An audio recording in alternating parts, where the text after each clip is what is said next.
Qué gran bendición poder estar con ustedes, mis amados hermanos, compartiendo mi cuaderno espiritual.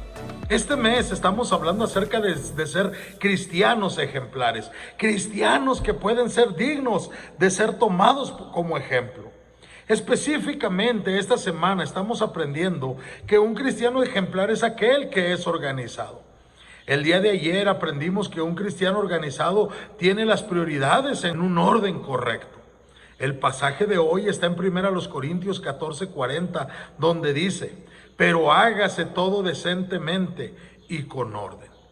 Después de presentar en el capítulo 13 el amor como un camino más excelente, por encima de todos los otros ministerios y dones, el apóstol Pablo habla directa y fuertemente a los corintios acerca de su pecado en contra del amor por su mal entendimiento y el mal uso del don de lenguas.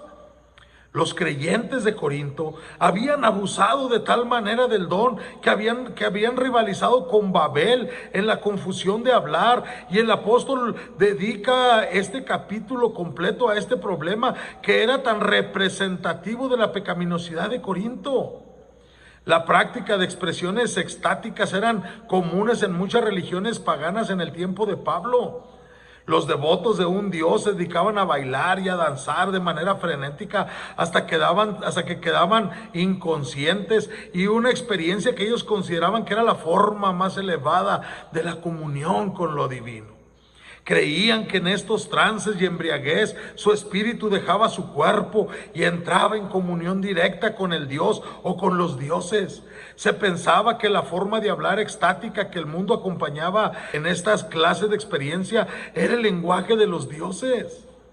En la iglesia de Corinto, mucho de su hablar en lenguas había tomado el énfasis en la forma y el sabor de los éxtasis paganos. El emocionalismo neutralizaba por completo los sentidos racionales, y el exhibicionismo egoísta era común, pues todos querían hacer y decir su propia parte al mismo tiempo. Los cultos eran una locura, eran un caos, y en consecuencia había muy poca adoración a Dios y edificación a los creyentes. Los creyentes no estaban en condición espiritual para usar correctamente los verdaderos dones espirituales o manifestar propiamente los verdaderos frutos espirituales. ¿Cómo podía una congregación tan mundana, dogmática, egoísta, exclusiva, envidiosa, celosa, discutidora y arrogante presentar los dones del Espíritu Santo? Usted no puede andar en el Espíritu mientras vive en la carne. Dentro de la primera sección del capítulo 14, el apóstol Pablo nos da 3 razones por las que la posición de las lenguas es secundaria a la profecía. Él dice que la profecía edifica a toda la congregación. Él dice que las lenguas son inteligibles y los efectos de las lenguas son emocionales. Y el apóstol termina el capítulo con una exhortación final a los creyentes para que sostengan la profecía en la posición superior en su ministerio y a la comunidad. Pero también les dijo que no menospreciaran o rechazaran un hablar en lenguas legítimo, y que todo lo que hicieran en el nombre del Señor deberían hacerlo de la manera apropiada. En sus reuniones deberían procurar colectivamente profetizar, porque la profecía es el don del Espíritu que ayuda más a la edificación, a la instrucción y a la enseñanza de la iglesia. La profecía es tan importante porque la edificación es vital. Aunque en segundo orden, después de la profecía, las lenguas legítimas que eran ejercidas en forma correcta deberían ser reconocidas como del Señor.